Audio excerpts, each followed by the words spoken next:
Hello बच्चों, let's see the question in which the question says in which of the following.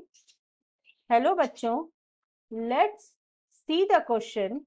The question says in which of the following ionization processes the bond energy increases and the magnetic behavior changes from paramagnetic to diamagnetic.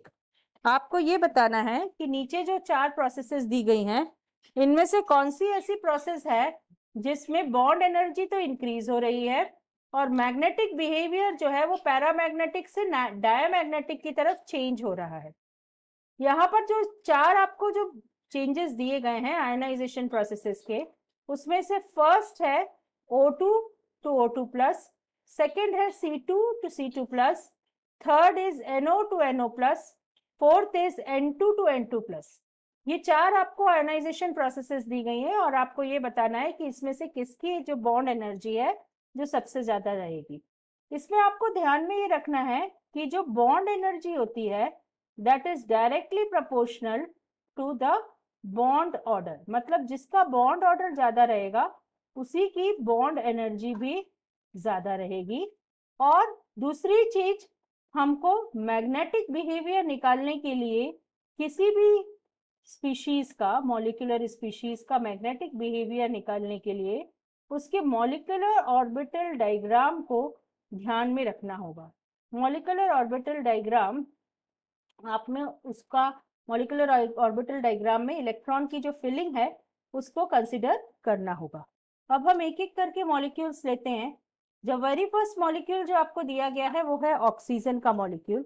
यदि आप oxygen के molecule की filling देखें तो it is sigma 1s2, sigma anti bonding 1s2, then sigma 2s2, then sigma anti-bonding 2s2, then sigma 2pz2 and pi 2px2 which is equal to pi 2py2, then pi anti-bonding 2px1 which is equal to pi anti-bonding 2py1।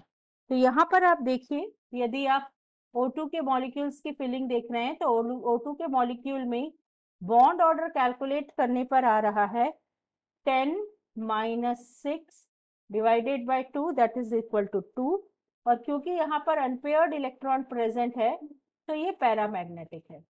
अब इसी molecule को change कर दिया गया है, किसमें? O2 plus में change कर दिया गया है। O2 प्लस में जब हम इसको चेंज करते हैं तो O2 प्लस में जो कन्वर्जन होगा उसमें सिर्फ लास्ट के जो मॉलिक्यूलर ऑर्बिटल है इसकी फिलिंग में वेरिएशन होता है, और इसकी फिलिंग जो होती है वो थोड़ी सी बदल जाती है, that is pi anti bonding 2px1 is equal to pi anti bonding 2py0, ये आ जाती है। इसके कारण बॉन्ड ऑर्डर हो जाता है, इसका बॉन्ड ऑर्डर हो जाएगा 10-5/2 विच इज इक्वल टू 2.5, और क्योंकि यहाँ पर अनपेयर्ड इलेक्ट्रॉन प्रेजेंट है इसीलिए ये पैरामैग्नेटिक रहता है। अब आ जाइए सेकेंड मॉलिक्यूल की तरफ। जो सेकेंड मॉलिक्यूल दिया गया है that is C2 molecule. C2 molecule में इलेक्ट्रॉनिक कॉन्फ़िगरेशन देखिएगा, sigma 1s2, sigma anti bonding 1s2, sigma 2s2, sigma anti bonding 2s2, pi 2px2 which is equal to pi 2py2। ये arrangement है। इसका bond order आप निकालेंगे तो bond order will be 8-4/2 which is equal to 2, और क्योंकि ये एक जो स्पीशीज है उसमें सारे के सारे इलेक्ट्रॉन्स पेयर्ड है सो इट इज डायामैग्नेटिक। ये डायामैग्नेटिक स्पीशीज है।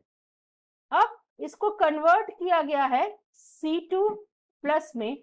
C2 प्लस में यदि हम कन्वर्जन देखें तो हमको जो इलेक्ट्रॉनिक कॉन्फ़िगरेशन में चेंज करना पड़ेगा वो यहाँ पर हो जाएगा pi 2p x2 which is equal to pi 2p y1।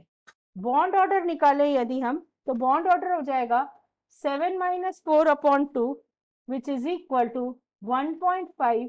और क्योंकि यहाँ अनपेयर्ड इलेक्ट्रॉन प्रेजेंट है, अनपेयर्ड इलेक्ट्रॉन प्रेजेंट होने के कारण ये पैरामैग्नेटिक बिहेवियर दिखाता है। This is paramagnetic. इसके बाद आप आ जाइए थर्ड मॉलिक्यूल पे। The third molecule is NO molecule. जो तीसरा मॉलिक्यूल दिया गया है वो NO का मॉलिक्यूल है। इसका इलेक्ट्रॉनिक कॉन्फ़िगरेशन देखिएगा, sigma 1s2, sigma anti bonding 1s2, then sigma 2s2, sigma anti-bonding 2s2, then sigma 2p z2, then pi 2p x2 which is equal to pi 2p y2. This is then followed by pi anti-bonding 2p x1 which is equal to pi anti bonding 2p y0। यदि मैं यहाँ पर bond order निकालूं तो bond order का calculation होगा 10 - 5/2 विच is equal to 2.5। और क्योंकि यहाँ पर एक अनपेयर्ड इलेक्ट्रॉन प्रेजेंट है इसीलिए ये पैरामैग्नेटिक बिहेवियर दिखाता है, ये पैरामैग्नेटिक बिहेवियर दिखाएगा। इसको हमने कन्वर्ट किया है NO+ में। जब हम NO+ में इसको कन्वर्ट करेंगे तो जो चेंज होगा कॉन्फ़िगरेशन का वो यहाँ पर होगा मॉलिक्यूलर ऑर्बिटल में। तो ये कन्वर्ट हो जाएगा, ये चेंज हो जाएगा, इसमें चेंज होगा pi anti bonding 2px0 which is equal to pi anti bonding 2py0।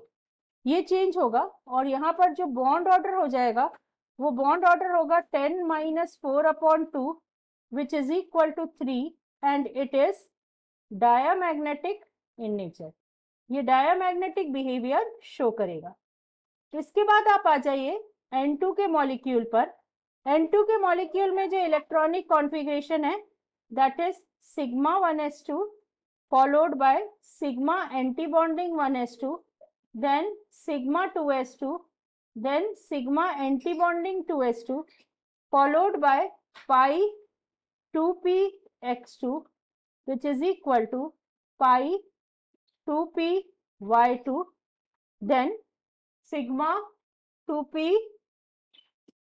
z2।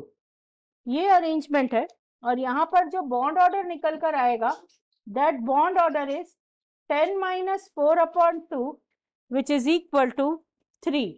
यहाँ पर बॉन्ड ऑर्डर निकल के आ रहा है 3 और क्योंकि सारे इलेक्ट्रॉन्स पेयर्ड हैं इसीलिए ये स्पीशीज डायामैग्नेटिक रहती है। अब हमने इसका कन्वर्जन कर दिया, यहाँ पर N2+ को चेंज किया गया है, N2 को चेंज, यहाँ पर N2 को चेंज किया गया है N2+ में। N2+ में जब ये चेंज होता है तो चेंज सिर्फ हो रहा है सिग्मा 2p z2 में। सिग्मा 2p z2 चेंज हो जाता है सिग्मा 2p z1 में। यहाँ पर जो बॉन्ड ऑर्डर निकल के आएगा that will be 9 - 4/2 which is equal to 2.5। और ये जो स्पीशीज है क्योंकि इसमें अनपेयर्ड इलेक्ट्रॉन प्रेजेंट है इसीलिए ये पैरामैग्नेटिक रहती है। ये स्पीशीज जो है दैट इज पैरामैग्नेटिक। अब आपसे जो पूछा गया था क्वेश्चन में वो ये पूछा गया था, आपको ये बताना है कि यहाँ पर जो डिफरेंट स्पीशीज हैं उसमें से किसका बॉन्ड एनर्जी इंक्रीज हो रही है। हमने स्टार्टिंग में ही देखा कि bond energy is directly proportional to bond order, मतलब जिसका बॉन्ड ऑर्डर इंक्रीज हो रहा होगा उसकी बॉन्ड एनर्जी इंक्रीज हो रही होगी। यदि मैं फर्स्ट मॉलिक्यूल की बात करूं तो फर्स्ट मॉलिक्यूल में जो बॉन्ड ऑर्डर है वो इंक्रीज हो रहा है 2 से, यहाँ पर जो बॉन्ड ऑर्डर आ रहा है दैट इज 2.5। लेकिन यहाँ पैरामैग्नेटिक से पैरामैग्नेटिक ही मॉलिक्यूल रह रहा है, जबकि ये कहा गया था कि पैरामैग्नेटिक से डायामैग्नेटिक चेंज होना चाहिए। तो फर्स्ट ऑप्शन नहीं हो सकता। Coming to the second option, second option में बॉन्ड ऑर्डर 2 है और यहाँ पर बॉन्ड ऑर्डर कम हो रहा है, 1.5 में बदल रहा है, तो सेकेंड ऑप्शन भी नहीं हो सकता। Coming to the third molecule, third molecule में जो बॉन्ड ऑर्डर है वो इंक्रीज हो रहा है, 2.5 से 3 पर इंक्रीज हो रहा है और साथ के साथ ये पैरामैग्नेटिक से डायामैग्नेटिक में चेंज हो रहा है, तो थर्ड ऑप्शन सही है। फोर्थ ऑप्शन पे आ जाइए। फोर्थ ऑप्शन में बॉन्ड ऑर्डर 3 से चेंज हो रहा है, कम हो रहा है, 2.5 पे जा रहा है, तो ये थर्ड ऑप्शन नहीं हो सकता। तो हम जब चारों ऑप्शंस को कंपेयर करते हैं, so our correct answer is option C, that is NO to NO+. Hope you understood the answer well. Best of luck.